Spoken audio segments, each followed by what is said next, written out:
My father has not always been a prankster, but the earliest prank I can remember him pulling is he used to call himself pesculo, which is half fish, half.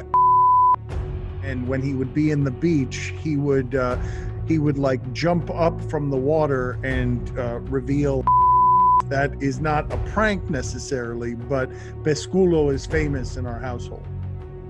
I was floating on the ocean with my rear end up and nothing to cover it, so they call me pesculo. My father, for some reason, would also answer the phone. These are not pranks. They're just my father being insane and strange. He would answer the phone in our home, even if it wasn't ringing, start talking to whoever it wasn't on the line, and then would drop his pants and moon us. They love it. They love every second of it. The first time I met Poppy was when I was substitute hosting on Highly Questionable one of those days. Poppy and I have had the same conversation for now a half dozen years. I say to him, "Hola, Papi." He says, "Pablo, ¿cómo está?" And I say, "Papi, bien, bien, ¿y tú?" And he says, "Bien, bien." And then we just trail off for a while. I'm still not quite sure he understands that I'm not Hispanic, but I also haven't corrected him. Wait, Pablo is not Hispanic? Poppy is a bully. People need to know that.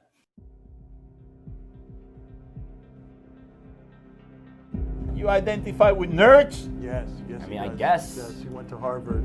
All right, high five. Oh, you're a nerd. No. He called me a nerd on television. I've been working my whole life to not be known as a nerd on television. I'm on television to not be a nerd. He's a nerd. Are you kidding me? And instead, what happens? I show up, I do his television show, and he stuffs me into a locker. I miss you, Bomani.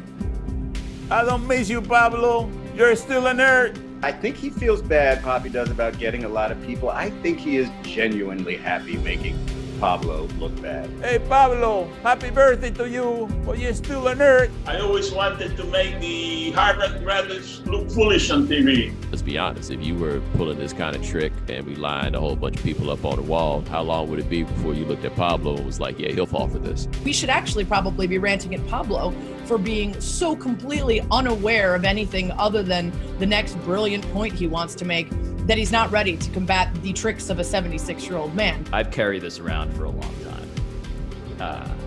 I think I emboldened him. Looking at the expression in his face, that was great. I want people to know this about how I became Poppy's first victim. I had no way of knowing. There were no news reports. There was no tape to study. This was not a thing. I was humiliated, and I was positive that this would be on me forever. Who would be so stupid? With warning. No way, you nerd. No way. I didn't get a warning. Everyone else got a warning. Let's go. Give me five. You're the stupid people. I'm not the stupid people. You're the stupid people. It's for you, Pablo. Oh, really? Oh! I got it. Yes! This is not, any ordinary 76-year-old. This is the Michael Jordan of 76-year-old. I would say Poppy's singular focus of getting people with the handshake is very much like Michael Jordan. Yeah, I think he embodies all of the great things about Michael Jordan. Also, some of the negative things, the fierce competitiveness, the disregard at times for his teammates' mental health, winning at all costs. Yeah, I think that actually makes a lot of sense. Michael Jordan and I both have the same bookie, Juanito. Where he is not the Michael Jordan of 76-year-olds is his actual selection of shoes that he buys at the grocery store. Poppy is a one-trick pony. He's got the handshake move, and that's it. What else can Poppy do? He gives the handshake move, he messes up your name. That's about it. I don't care if he's insulting me, praising me, calling me a rookie, a KG vet, a Hall of Famer. As long as Poppy's saying your name, it means one thing and one thing only. You are relevant. The second he stops saying your name, you're out of the game. My father has been a diva since the first time he sat in front of the cameras. When we started this show, I was nervous. He was not. He came right in and just assumed that everyone was there for him. and for his pleasure and to help him. I think it was somewhere along the way he got to be more diabolical about it. I'm not sure like when the moment came. I mean, I know he got me one time because, I mean, I thought we were on the up and up. I thought we were better than that. I didn't realize he had so much deceit. It's good to have you back.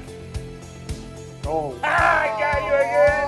You did again. You never got me the first time. They know again. Let's be clear about that. So I needed to let him know some of us lie too, right? So I just looked at him. I was lying the whole way. I was like, yeah, he thinks I'm about to shake his hand. No, I ain't about to shake nothing.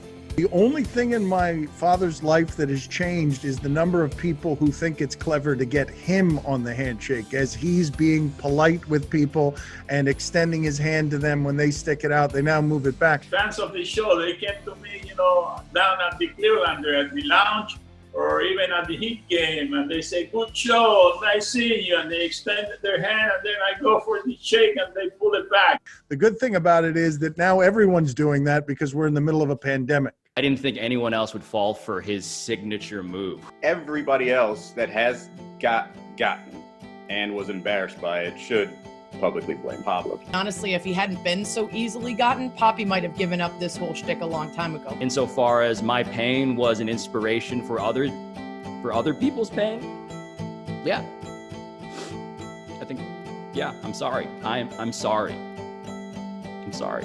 The way he does it is hilarious, and the hand by the head, it's just perfect comedic timing, and to watch him do it is great. I never would have thought that would be his thing. The game has been not about shaking hands for the last 2 years. Since I've gotten to ESPN, he decided to expand the game to something else. Although I will say, I do think the first time I got was shaking hands. So, Bobby, who's that? Who's that? Katie Nolan. Katie Nolan. Never heard of her. Katie, what do you like on the show today? Just happy to be here, Dan. All right. Oh, my God. Cliches. That's where we're starting. Dale, Papi.